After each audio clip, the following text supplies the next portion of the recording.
Good Tuesday morning, Mount Olive Church family, friends, everybody else joining us online. Another week of devotions and continuing on with the pastor's series, A Life of Victory in 2023. Title for the sermon this past Sunday was Remembering.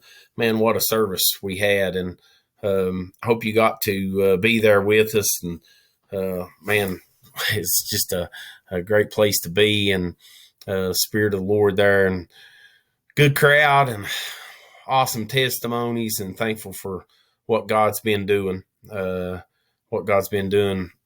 our community and through our young people, and just we're blessed. We're so blessed. A little tired, but we'll keep on going. The Lord will strengthen in that, so we're thankful for what He's doing.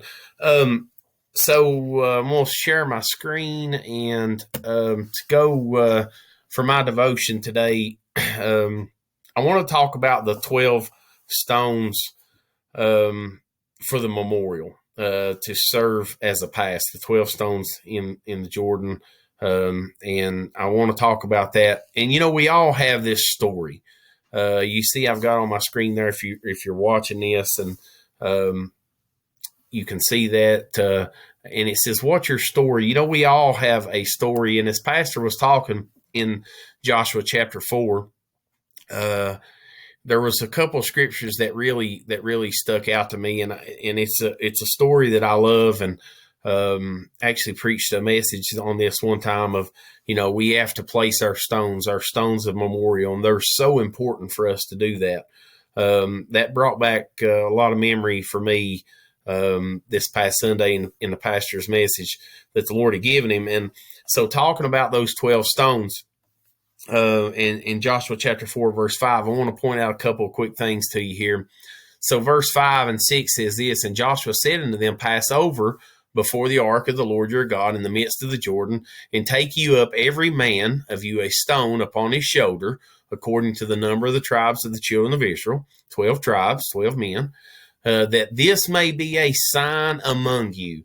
Excuse me, and I've got that highlighted. This may be a sign among you, that when your children ask their fathers in time to come, saying, what mean ye by these stones?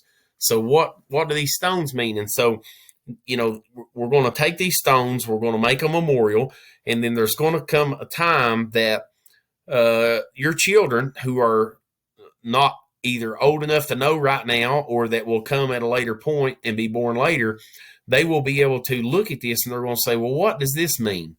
And then it would offer them the opportunity to share with them. So they asked that question. And so, and I highlighted there in verse 6 that this may be a sign among you. These stones, and as the pastor used those blocks, those center blocks, and the boys come and they stack those up, that was going to be the sign. And he said that this may be a sign. So it's an unmistakable marker.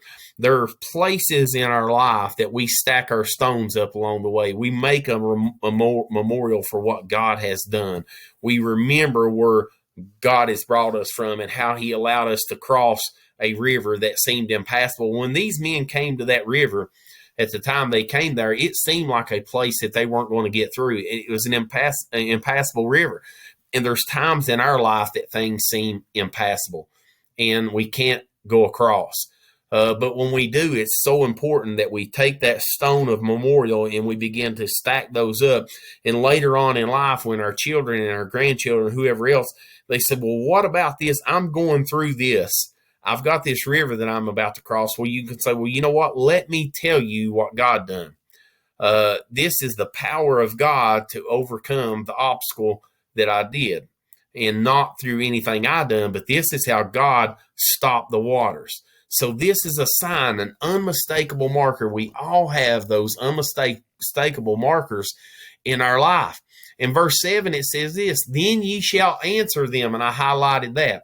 You shall answer them that the waters of Jordan were cut off before the ark of the covenant of the Lord when it passed over Jordan. The waters of Jordan were cut off, and these stones shall be a memorial unto the children of Israel forever. So verse 7, then you shall answer them. That means tell your story, your testimony. We've all got a testimony, not just of when we were saved, and not for, we do have that, but not just that. Not just the one that when we were saved and what God delivered us from of a life of sin and gave us a new life. We can all testify that, but we all have so many other things that we can share. We have those stones that we place, and there's a time when we can tell our story. There's some of us today, maybe you're watching this, that you've had trouble telling that story. Maybe you've not been stacking the stones up along the way. Go back and think about those.